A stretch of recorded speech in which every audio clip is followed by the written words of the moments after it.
Pagpapala sa mga minamahal ko na kabahagi ng Sea Worship na nananahan sa ating Panginoong Hesus. May isang grupo na instead na magalak sa pagkabuhay muli ng ating Panginoon Hesus, ay nanginginig sa takot. Ito ay ang mga disipulo. Sila ay masalimuot pagkatapos niyang maipako. Ang mga disipulo na ito ay nakatago sa itaas na kwarto ni Mark. Sarado ang pinto. Hindi lamang ang mga pinto, kundi ang kanilang mga puso. Dahil sila ay takot, takot sila na dahil si Jesus ay napako sa krus, maaaring sila rin ay mahuli at maipako din. Sinong nanggaling nga ba sa lugar na ito? Si Jesus. Si Jesus ay kasama nila dito ng 2 beses at sila ay binati ng peace be with you. Nawala sa kanila ang peace na ito sa moment na si Jesus ay napako. Hindi siya ipinako dahil sa kanyang mga kasalanan, kundi sa kasalanan ng sanlibutan. Ngunit hindi nila alam ito. Kahit na nabanggit na ni Jesus ang kanyang pagkabuhay muli ng madaming beses, hindi nila ito inaasahan. Sa kanila, ang kanyang pagkamatay ang katapusan ng lahat. Kaya ang peace sa kanilang puso ay wala. Alam ni Jesus na ganito ang magiging kondisyon ng kanilang mga puso. Kaya 2 beses niyang sinabi ang pagbati ng peace. Pagkatapos ng greeting na ito, pinakita ni Jesus ang butas ng kanyang kamay at gilid. Dahil hanggang dito, multo ang turing ng mga disipulo kay Jesus. Nakita ng mga disipulo ang marka ng kanyang paghihirap sa kanyang katawan at nakilala nila siya na si Jesus. At sila ay nagdiwang at makikita natin ito sa ating mga Bibles. Dahil sa pagkabuhay ni Jesus, ang lugar kung nasaan siya ay hindi na takot ang nananatili. Ito ay napalitan na ng joy at ng peace. Sila ay masaya na nakita si Jesus. At ganon din naman si Jesus sa kanyang mga disipulo. Wow! Kakaibang comfort. Sigurado ang nadama nila. Ngunit isa sa kanila ang wala sa lugar ng kasiyahan na ito. Siya ay si Thomas ng Didymus. Didymus ang kanyang nickname na ang ibig sabihin ay twin or kambal. Siya ay absent or wala noong si Jesus ay nabuhay at binisita ang mga disipulo. Sa kasamaang palad, siya ay wala doon sa itaas na kwarto ni Mark. Napansin niya sana na iba ang hangin sa bahay. Ang nakangiting mukha nila at ang buong paligid ay nagbago dahil kanilang nasaksihan sa kanilang mga mata ang pagkabuhay ni Jesus. At sila ay napuno ng kasiyahan at pinagmamalaki nila kay Thomas na nasaksihan nila si Jesus. Ngunit siya ay hindi naniniwala sa kanila. Hindi ako maniniwala hanggat hindi ko nakikita ang mga butas ng mga pako sa kanyang mga kamay at hanggat hindi ko nailalagay ang aking daliri sa mga iyon at nahahawakan ang kanyang tagiliran. Katanggap-tanggap din naman kapag ganito ang dinemand ng ibang disipulo bago sila maniwala sa muling pagkabuhay ng ating Panginoon. Kung may mali man si Thomas, ayun ay hindi siya nandun nung nabuhay si Jesus, noong binisita ni Jesus ang mga ito noong unang beses. Nasaan nga ba si Tomas noong sila ay nasa itaas na kwarto ni Mark? Siya ba ay tumakbo palayo? Or meron siyang mga bagay na kailangan asikasuhin na naiwan nung crucial na time na pagkabuhay muli ng Panginoon at nung kinita ni Jesus ang mga disipulo? Bakit siya wala doon? Sa aking pag-aaral, iniisip ko ang kanyang profesyon at ang kanyang personality. Ang kanyang profesyon ay hindi mangingisda, kundi isang karpintero. Yung kanyang pagka-metikulosong attitude ay maaaring nanggaling doon sa profesyon niya na iyon. Ang pagiging mangingisda ay hindi kailangan ng ganong presisyon at pagiging metikuloso. Kailangan ng talas ng pag-iisip at pagiging handa para malaman kung kailan dapat pumalaot at ibaksak ang lambat at humila ng may lakas. Iba ang pagiging karpintero. Ang karpintero ay hindi kailangan mag-improvise masyado at makiramdam. Ang karpintero ay gumagawa ng mga bagay. Maingat na sinusukat ang bawat dimensyon dahil hindi pwede na magkamali ng kahit kapiraso ng pulgada. Ito ang kanyang karakter base sa kanyang trabaho. Iyon ang kanyang honesty. Kung hindi niya alam, sasabihin niya ito. Kung hindi niya naintindihan, ito ay kanyang ipapaalam. Sa John chapter 14, tinipon ni Jesus ang kanyang mga disipulo sa itaas na kwarto ni Mark para sa isang huling apunan at sinabi, "Ipaghanda ko kayo ng matitirhan pag-akyat ko sa kalangitan. Nang maaari ito, wala ni isang natanong kahit si Pedro. Nung huli ko na-realize na hindi sila nagtanong sapagkat alam nila habang tinitingnan ang kanilang behavior nung time ng suffering at crucifixion ni Jesus. Hindi nila alam kung saan pupunta si Jesus at hindi nila alam ang daan papunta doon. Ngunit sa gitna ng ito, si Thomas ang nagtanong sa John chapter 14 verse 15. Sabi ni Tomas, "Panginoon, hindi po namin alam kung saan kayo pupunta. Paano naming malalaman ang daan?" Ayon sa Bible, ang sagot ni Jesus kay Tomas ay base sa kanyang personalidad na metikuloso.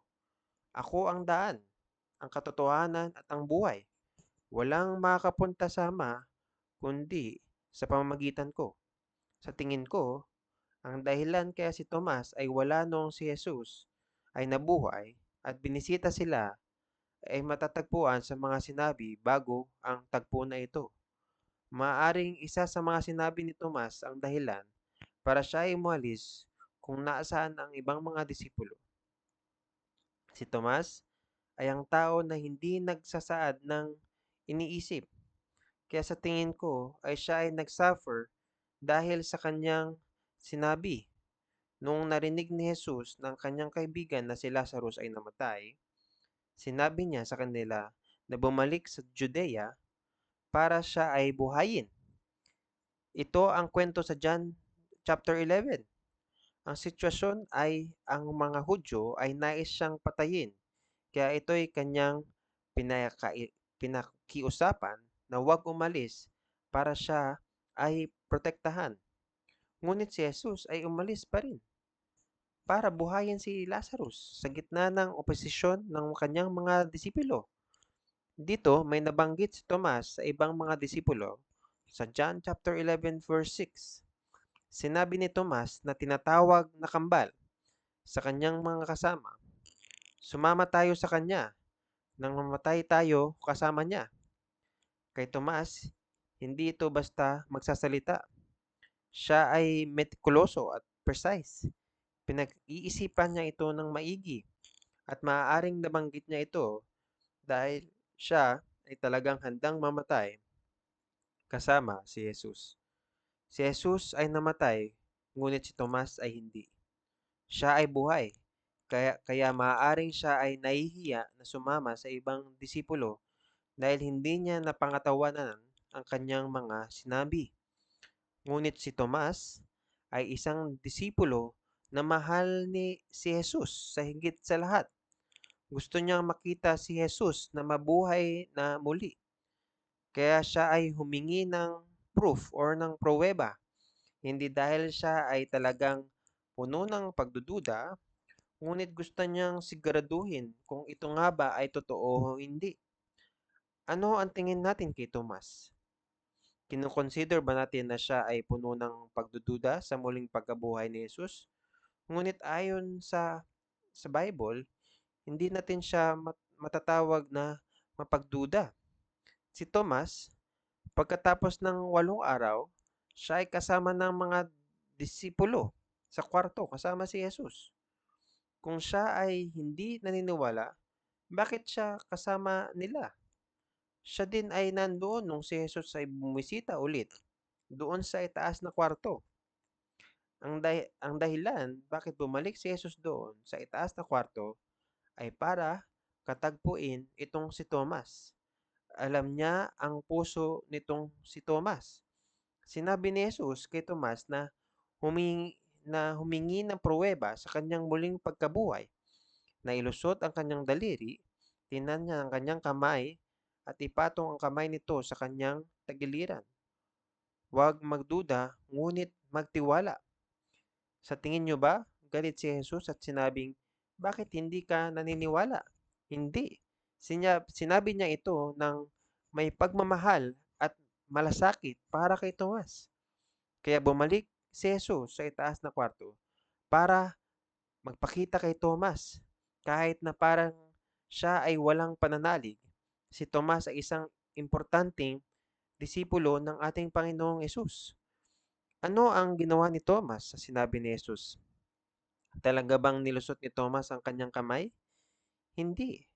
Hindi niya ito kailangan ng gawin. Hindi na ito kailangan. Alam niya na ang taong nasa harapan niya ay si Jesus na muling nabuhay. Si Tomas ay makasalanan na hindi napangatawanan ang kanyang mga salita. Ngunit siya ay puno ng pasasalamat kay Jesus sa kanyang pagbisita. Si Tomas ay nagpapasalamat sa pag-ibig niya na ginawa niya ang kanyang panampalataya na propesyon. Makikita natin ito sa ating Bible upang ating basahin. Sa Bible, ang propesyon ng pananampalataya ni Tomas ay puno ng emosyon. Sa verse 18, O Panginoon, aking Diyos! Ganito ang kanyang reaksyon dahil ang buhay ni Tomas ay puno ng pananampalataya. Maraming Kristiyano ang nagsasabi na si Jesus ang kanilang Panginoon, ngunit hindi nila ito kayang ipasamuhay. Binabanggit natin ang nilalaman ng Apostles' Creed, ngunit maraming beses na hindi natin ito mapatunayan sa ating buhay. Ngunit si Tomas ay kanya itong nagawa after niyang ma-meet ang nabuhay na Panginoong Hesukristo. Hindi sinasabi ng Bible kung paano nabuhay si Tomas after ng pangyayaring ito. Pero sa apocryphal book, sa Act of Thomas, nabanggit ang kwento nito na siya ang unang nagpatayo ng mga bahay para sa mga mahihirap. Hindi siya nagtayo ng para sa kanya. Siya ay nanirahan lamang sa mga kuweba. Isang araw nung siya ay nananalangin sa kuweba, siya ay namartir. Pinatay siya gamit ang 4 na sibat ng isang Brahmin sa India na galit sa kanya. Kaya sa simbahan ng Thomas Martyrdom Memorial Church, isang statwa ang itinayo para sa nagdala ng balita sa India na si Thomas. Ang kamay na ito ay bugbog ng galos at kalyo. Makikita natin sa makasaysayang mga libro at mga litrato ang buhay ng pananampalataya ng mga tao sa Bible. Kasama na dito si Tomas. Ang dahilan kung bakit napakahalaga ng pananampalataya ni Tomas ay dahil sa kanyang pagbabahagi na si Jesus ay ang Panginoon. Namuhay siya ng naaayon sa kanyang mga sinasabi. Bago niya makilala ang Diyos at nakita si Jesus na mabuhay muli, ang mga disipulo ay takot at desperado na wala silang magawa. Kaya kanilang isinuko ang kanilang buhay para ibahagi ang kanilang nasaksihan na nakita nila si Jesus na buhay muli. Hindi lamang nagbago ang kanilang mga buhay, ngunit ang direksyon kung paano sila nabuhay ay nagbago din. Ito ang aking panawagan, mga minamahal kong mga worshipper, na mapuno tayo ng kagalakan ng ating Panginoon at ng kasiyahang ito ay buho na nasa atin, nasaan man tayo, na maitaas natin ang ngalan ng ating Panginoon sa lupa man o sa karagatan. Katulad ni Tomas na nakita ang buhay na Diyos, na maipasamuhay niyo nawa ang inyong pananampalataya na si Jesus ay buhay sa inyo. Nawa kayo ay maging mga worshipper sa ating karagatan, naniniwala at nagmamahal kay Jesus na kasama natin. Tayo ay manalangin. Panginoong Ama, maraming salamat sa mga salitang iyong pinagkaloob sa amin ngayong hapong ito. Maraming salamat dahil inyong pinamahagi ang buhay ni Tomas at kung paano nyo pinakita ang awa at pagmamahal sa kanya. Aking dalangin, Panginoon, ay kaming inyo ingatan sa aming paglalayag at kayo ang maitaas sa aming mga buhay, maisapamuhay namin ang aming pananampalataya kagaya ni Tomas. Maraming salamat, Panginoon. Amen.